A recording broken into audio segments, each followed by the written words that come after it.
Guys, हम लोग अक्सर छोटी छोटी गलतियों को नजरअंदाज कर देते हैं, लेकिन यही गलतियां कभी कभी हमारे लिए घातक भी हो जाती हैं। कुछ ऐसा ही इस जहाज के साथ भी हुआ। ये कहानी है 14 अगस्त 2005 की, जब ग्रीस में हेलियोस प्लेन दुर्घटनाग्रस्त हो गया, जिसमें बैठे 121 लोगों की दर्दनाक मौत हो गई।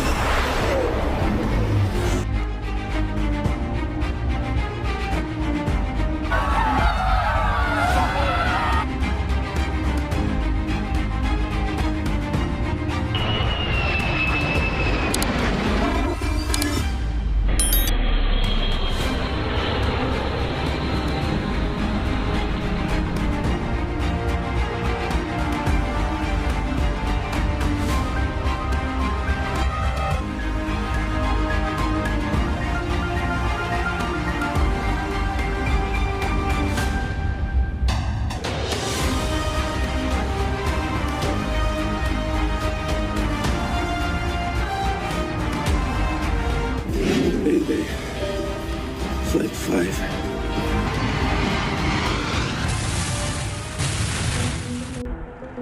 चौदह अगस्त 2005 सुबह के 9 बजे ये फ्लाइट साइप्रस से ग्रीस के लिए उड़ान भरती है। उस समय फ्लाइट में 115 पैसेंजर्स और 6 क्रू मेंबर्स मौजूद थे। उड़ान भरने के 12 मिनट बाद यानी 9:12 पर ये फ्लाइट 12,040 फीट की ऊंचाई पर पहुंच गई।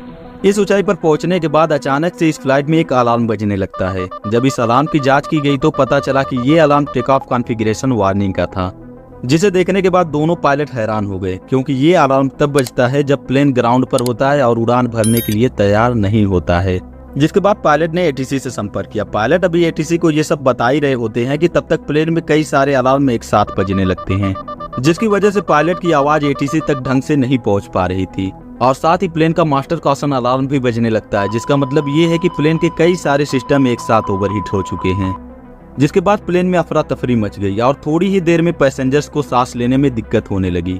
जिसके बाद ऑक्सीजन मास्क अपने आप नीचे आ गए। इस दौरान प्लेन 18,000 फीट की ऊंचाई पर था और थोड़ी ही देर में प्लेन का संपर्क एटीसी से टूट जाता है। उस वक्त फ्लाइट 40,000 फीट की ऊंचाई पर होती है। किसी अनहोनी की आशंका के चलते ग्रीस के अधिकारी अपने 2 फाइटर जेट को इस प्लेन को ढूंढने के लिए भेजते हैं और ये फाइटर जेट थोड़ी ही देर में प्लेन को ढूंढ लेते हैं। इनमें से एक फाइटर जेट विमान के बेहद करीब जाता है, ये देखने के लिए कि आखिर प्लेन के अंदर चल क्या रहा है। उसने देखा कि को पायलट की सीट पर कोई नहीं था और मेन पायलट अपनी सीट पर बेसुध हालत में पड़ा हुआ था। फिर ये फाइटर जेट थोड़ा पीछे जाता है प्लेन के अंदर का जायजा लेने के लिए, लेकिन हैरानी की बात यह है कि किसी भी पैसेंजर्स ने मुड़कर नहीं देखा। पायलट को उनकी तरफ से कोई भी रिएक्शन नहीं मिला। तभी फाइटर प्लेन का पायलट हेलियोस की कॉकपिट में किसी को देखता है। माना जाता है कि ये कोई फ्लाइट अटेंडेंट था जो प्लेन को कंट्रोल करने की कोशिश करता है। तभी प्लेन के बाएं इंजन का फ्यूल खत्म हो जाने से वो बंद हो जाता है और प्लेन नीचे की ओर जाने लगता है। करीब 10 मिनट बाद प्लेन का दूसरा इंजन भी बंद हो जाता है और दोपहर 12:04 पर विमान एथेंस से 40 किलोमीटर दूर पहाड़ी इलाके में क्रैश हो जाता है, जिसमें क्रू समेत 121 लोगों की दर्दनाक मौत हो जाती है। जांच में पता चलता है कि प्लेन में मौजूद सभी यात्री प्लेन के क्रैश होने से पहले ही मर चुके थे। दरअसल विमान के एयर कंडीशनर और प्रेशर कंट्रोल सिस्टम में एक दिन पहले खराबी सामने आई थी, जिसके बाद रूटीन चेकअप में इसे सुधारा गया था। लेकिन चेकअप के बाद प्रेशर सिस्टम को मैनुअल मोड से ऑटो मोड में नहीं लाया गया था। इसी वजह से 18,000 फीट की ऊंचाई पर पहुंचने के बाद प्लेन के अंदर का प्रेशर सिस्टम फेल हो गया और ऑक्सीजन की कमी की वजह से लोगों की मौत हो गई।